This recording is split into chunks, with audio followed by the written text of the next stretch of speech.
کیا سمجھا جاتا ہے چوری کو؟ کسی کی کوئی چیز نکال لی، کسی کی جوتی اٹھا لی۔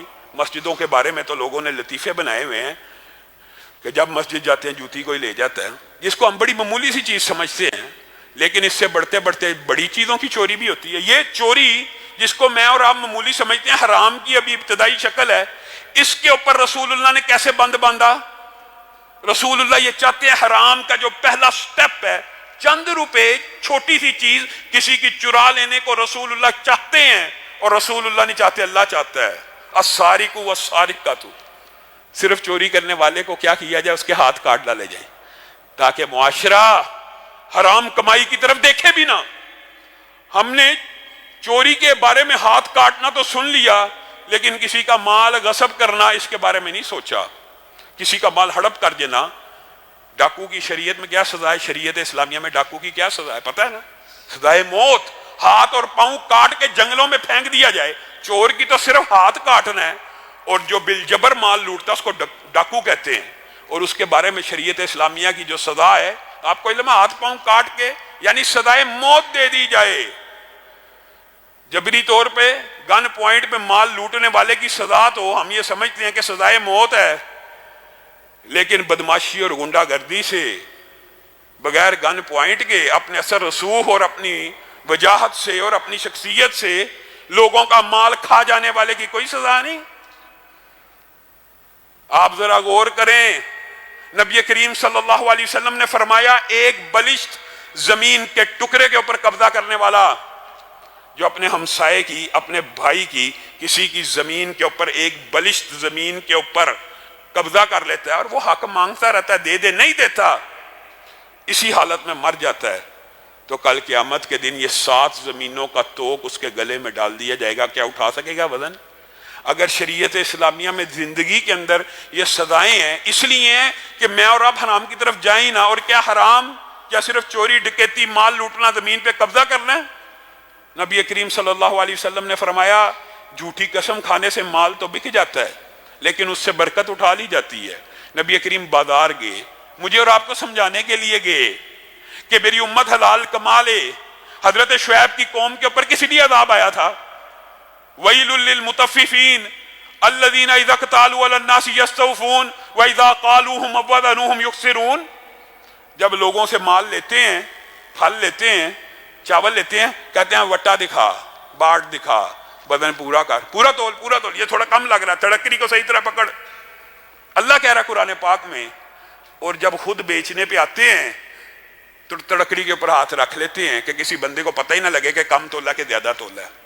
صرف اتنی سی بات کے اوپر پوری شعیب کی قوم کو دنیا سے اٹھا لیا گیا، اور اللہ تعالیٰ نے کہا ان کے لیے ویل للمطففین، یہ جو ناپ تول میں کمی کرتے ہیں، ناپ تول میں کمی کی اگر یہ سزائیں ہیں تو اعلانیہ کسی کے پیسے کھا جانے کی کیا سزا ہوگی؟ کسی کا مال ہڑپ کر لینے کی کیا سزا ہوگی؟ لوگ یہ سمجھتے ہیں جی یہ رشوت ہے، رشوت تو گفٹ ہوتا ہے، رشوت کو گفٹ کہا جاتا ہے۔ بے شمار حرام کی قسمیں ہیں جو ممکن ہی نہیں کہ ایک دو لیکچر میں بیان ہو، صرف آپ کو جنرلی طور پہ ایک پوائنٹ آف ویو بتا رہا ہوں۔ اور کیا حلال کمانے والا اور نیت کرنے والا اللہ رب العزت آج کے بعد صرف حلال کماؤں گا نہیں کماؤں گا حرام، کیا اللہ اس کا رزق تنگ کر دے گا؟ وَمَا مِن دَابَّةٍ فِي الْأَرْضِ إِلَّا عَلَى اللَّهِ رِزْقُهَا۔ بتائیں اللہ کے علاوہ کوئی رزاق ہے؟ نبی کریم صلی اللہ علیہ وسلم نے کہا اللہ کی قسم بندوں کو مغالتا ہے، یہ بندوں کو مغالتا ہے۔ اگر بندے اپنے رب کے اوپر اس طرح توکل کرنا شروع کر دیں جس طرح پرندے کرتے ہیں، کتنی شرم کی بات ہے، شرم کی بات ہے۔ انسان اشرف المخلوقات ہے، اور انسان کو سمجھانے کے لیے مثال حیوانات کی دی جا رہی ہے کہ جس طرح پرندے اپنے رب کے اوپر توکل کرتے ہیں۔ مفہوم یہ ہے کہ گھروں سے نکلتے ہیں خالی پیٹ، کیا گھونسلے کے اندر آپ نے دیکھا 3 دن کا یا 100 دن کا راشن پڑا ہو؟ کس پرندے کے گھونسلے میں 100 دن کا راشن ہوتا ہے؟ کس پرندے کے گھونسلے کے اندر 1 سال کا راشن ہوتا ہے؟ ہر روز نکلتے ہیں، اور ایسا ممکن نہیں ہے کہ وہ خالی پیٹ واپس آ جائیں، اللہ ان کو رزق دے دیتا ہے۔ اگر بندہ مومن بھی اللہ کے اوپر ایسے توکل کرنا شروع کرے تو ان کو ایسے ہی رزق مل جائے گا، اور صرف رزق نہیں ملے گا، خیر و برکتوں کا بھی نزول ہوگا، اور صرف تھوڑا نزول نہیں ہوگا، نسلوں میں چلے گا۔ ایک بات بیان کر کے میں اپنی بات کو ختم کروں گا۔ نسلوں میں چلے گا. کیسے چلے گا؟ نوح نامی مدینہ کا ایک لینڈ لارڈ ہے، باغات کا مالک ہے، اس نے ایک مبارک نامی مالی کو رکھ لیا، کہا میرے باغ کو پانی لگایا کر، کھیتوں کو، فصلوں کو، پھلوں کا خیال رکھا کر. جی مالک مجھے یہ جواب منظور ہے. جواب پہ رکھ لیا، جو معاوضہ طے کرنا تھا کر لیا. ایک عرصے کے بعد آیا، اور بعض تاریخی روایات سے یہ بات ملتی ہے کہ 5-6 سال کے بعد آیا وزٹ کرنے، اور گاہے بگاہے آتا جاتا تھا. ایک دن وزٹ کرنے آیا اور باغ میں بیٹھ گیا. مبارک پھل توڑ کے لا، بڑا عمدہ بڑا میٹھا. مبارک پھل توڑ کے لایا کھٹا. مبارک کوئی اور درخت کا لا، کوئی اچھا لا، کوئی اچھے پودے کا لا. پھر گیا، پھر کڑوا، پھر گیا، پھر گلا ہوا. اور تجھے 5-6 سال ہو گیا مالی رکھے ہوئے، تجھے یہی پتا نہیں ہے کہ میٹھا کون سا ہے، کڑوا کون سا ہے، کھٹا کون سا ہے، میٹھا کون سا ہے، گلا ہوا کون سا ہے، خراب کون سا ہے، صحیح کون سا ہے؟ مالک میرے ساتھ جو بات طے ہوئی تھی وہ تو یہ تھی کہ آپ کے باغ کی نگرانی کرنی ہے، ان کو پانی دینا ہے.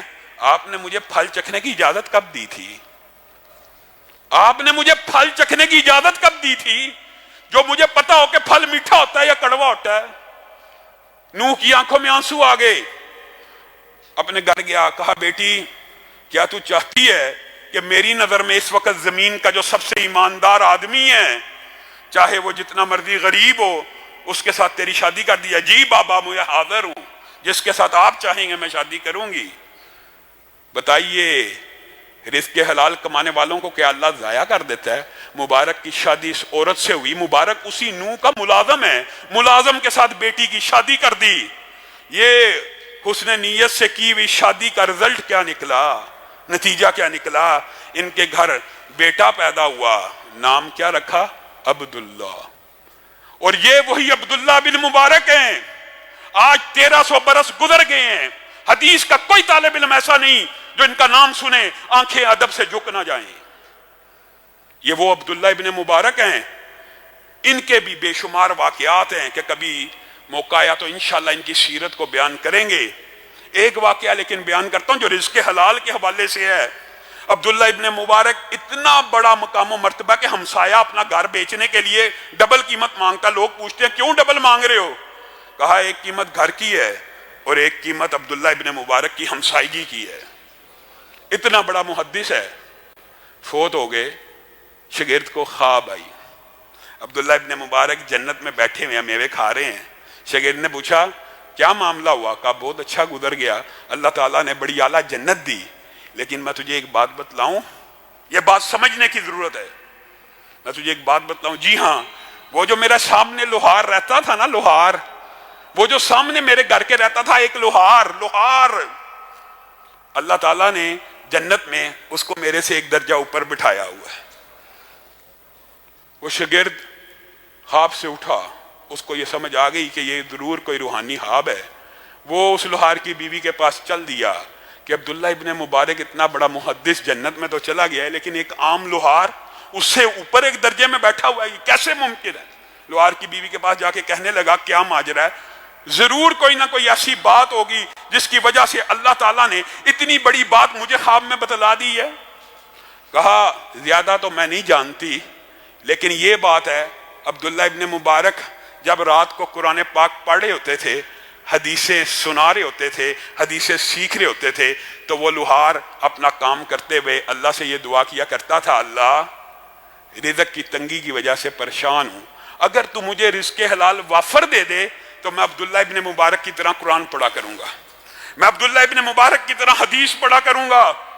اللہ نے موقع نہ دیا لیکن یہ رزق حلال کماتا رہا. بیوی نے کہا دوسری جو نیکی مجھے یاد پڑتی ہے کہ حرام نہیں تھا کھاتا، اللہ کا اتنا خوف رکھتا تھا کہ جس وقت اذان ہوتی تھی اس نے اپنے اوپر فرض کیا ہوا تھا کہ جیسے ہی اذان کا اللہ اکبر شروع ہوا اپنے کاروبار کو ترک کر دینا ہے، کیونکہ اس وقت یہ کاروبار کرنے کو بھی حرام سمجھتا تھا، ویسے غریب تھا. حتیٰ کہ بعض اوقات میں نے دیکھا، بیوی کہہ رہی ہے، میں نے دیکھا کہ ہتھوڑا لوہے کا اٹھایا ہوا کندھے سے پیچھے ہے، اللہ اکبر کی آواز آئی تو آگے بھی نہیں رکھا، ادھر سے پیچھے چھوڑ دیا اور مسجد کی طرف چل دیا. اسی لیے نبی کریم صلی اللہ علیہ وسلم نے ارشاد فرمایا رزق حلال کمانے والا تاجر. میرے بھائیو، امیر غریب کا کوئی فرق نہیں. کل بھی آپ کے سامنے یہ بات رکھی تھی. یہ بہت بڑا مغالطہ وسوسہ ہے کہ امیری آپ کے ہاتھوں کی، آپ کی انٹلیکچولیزم کی، آپ کے برین کی، آپ کی صلاحیت کی وجہ سے آئی ہے. اللہ کی قسم یہ شیطان کا مغالطہ ہے. یہ جو امارت ہوتی ہے، یہ جو دولت ہوتی ہے، اللہ کی تقسیم کی وجہ سے ہوتی ہے. ورنہ جو کل مثال دی تھی اس کو ہمیشہ کے لیے یاد کر لیں. ورنہ دنیا کے اندر ہاتھ کی کمائی سے اگر بندہ امیر ہوتا ہو تو سب سے زیادہ امیر طبقہ مزدور کا ہو، اور سب سے زیادہ غریب طبقہ کون سا ہوتا ہے؟ مزدور کا ہوتا ہے. اسی لیے نبی کریم صلی اللہ علیہ وسلم نے امیر اور غریب کے فرق کو ختم کر کے یہ بات سمجھائی ہے کہ ایماندار تاجر امیر ہو یا غریب ہو، نبی کریم صلی اللہ علیہ وسلم نے کہہ دیا جو کہہ دیا، اس کے پر تیرا اور میرا ایمان ہے، بلکہ یقین ہے. اور وہ کتنی عظمت کی بات کہہ دی. نبی کریم صلی اللہ علیہ وسلم نے کہا ایماندار تاجر کل قیامت کے دن اٹھایا جائے گا. کس کے ساتھ؟ انبیاء کے ساتھ، شہداء کے ساتھ، صدیقین کے ساتھ اٹھایا جائے گا. صرف ایماندار تاجر، صرف رزق حلال کمانے والا.